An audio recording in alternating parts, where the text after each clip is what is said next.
So we have a new controversy taking shape here in the Flathead Valley.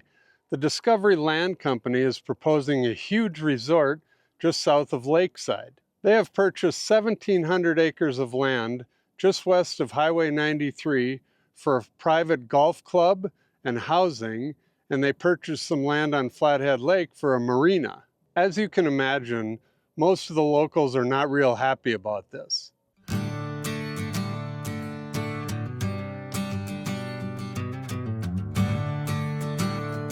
As I've discussed in previous videos, down in the Lakeside area, there's hardly any zoning.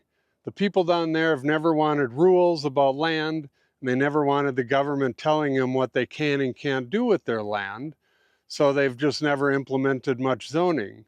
We saw this play out with the construction of the Alpine Coaster a couple years ago down there, where it was unzoned 10 acres and they built this thing and everybody was very much opposed to it, but because there's no zoning, you can kind of do what you want with your land. So that's the chance you take when you're buying land that's unzoned or no covenants, that your neighbor doesn't have any rules either. So now we're seeing it play out with this new golf course proposal. Let's go take a look and see exactly what they're proposing. So recently there was an article in the Flathead Beacon that talked about the first public hearing that they just had that talks about this new, what will be known as the Flathead Lake Club. And as I told you earlier, it's located just south of Lakeside, west of Highway 93 is the main part of the project, and they are going to build a marina on the lake somewhere. I'm not sure where that land is. One of the big arguments from the public about this club is the traffic situation and how it's going to cause problems on Highway 93 during the summertime. And if you've ever driven Highway 93 in the summer, you'll know that they kind of have a point. The highway can get very busy, and one of the things that they're worried about is this turnoff that will go into the club. Right now, one of the issues is that the Legacy Bike Park has an easement, has a road coming off the highway that they access their park. Well, when they build this club, they're going to have to move that, and the developers have promised that they'll move the road, they'll pay for the costs and all of that, but it does have to be approved by the owners of this bike park. As you can see right here, there's the turnoff. So it's a narrow stretch of road. They've said they're going to put in a turn lane right there, which obviously will help.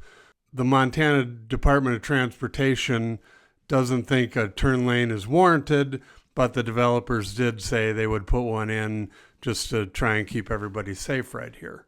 Aside from the traffic issues, probably the biggest argument that this club is going to run into, or biggest hurdle, is going to be the water and the water runoff from this subdivision.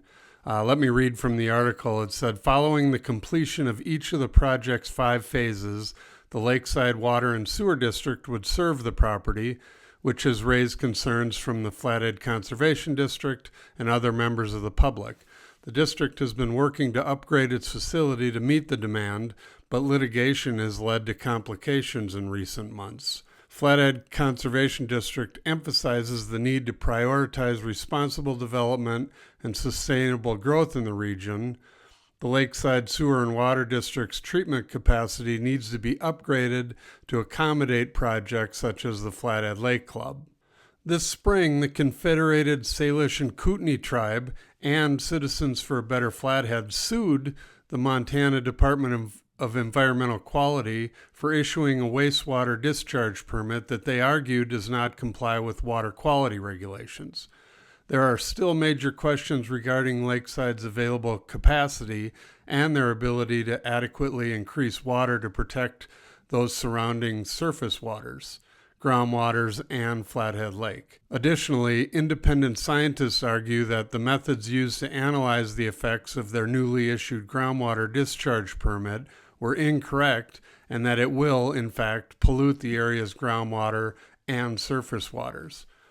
The developers are unfazed by this lawsuit and said that the sewer lines would be designed to fit the district and the DEQ standards. Other arguments that the public had to do with wildlife habitat and wildfire risk, but the developers have said they're going to have an on-site 24/7 fire and EMT substation that would service that community and the surrounding area as well. And as far as wildlife habitat, they're developing 359 units on 1,700 acres. So that comes down to one house every 4.7 acres. So that's roughly 50% of the density that could be allowed in this area. But as I said earlier, I think the biggest hurdle and hardest thing that they're going to have to overcome is the water runoff and how it's going to affect Flathead Lake. Because in my experience, when you start building projects right around a lake, especially one of this size and one of this, spectacular beauty and water clarity and all of that, they're going to really have to cross all their T's and dot all their I's to make sure that none of their discharge affects the lake in any way. And I believe, again, from my experience, this is going to be the biggest hurdle that they face. The developer's biggest argument for this project is the tax revenue that it's going to generate. They're going to be doing highway upgrades. They're going to create a bunch of jobs. They're going to create additional fire safety. And they say with all the new tax revenue from these homes, it's going to generate $8 million a year for Lakeside and for that area. So that's a pretty big chunk of money, and that's a good argument on their side. So there's pros and cons on both sides, as you can see, of building this resort. And in this first meeting, the Flathead County decided to table any decisions, and they said there's new information that had not yet been reviewed before the meeting and complications surrounding water rights, which the developer does not currently have, and that was their reason for tabling any decisions. So if you're in the area and you want to get involved or you want to watch this all play out, Flathead County's having another public board meeting on August 13th where they're going to discuss this further. And it's going to be really interesting to see how this all turns out, especially with the water issues and building a marina on Flathead Lake. That's another thing that they haven't really even touched on in the article and at the last meeting. So stay tuned and we will keep you updated on all the new developments and how this project progresses and how they're going to deal with all the water issues. So let me know in the comments what you guys think. If you think they should be allowed to build the club, if they shouldn't be allowed to build the club, how you think it'll affect the lake, and how the zoning thing is coming back to haunt Lakeside. So it'll be interesting to see how this all plays out, and I'll definitely keep you updated on it. But without zoning, they've definitely made it easier for developments like this to go in down there. Thank you for watching our video.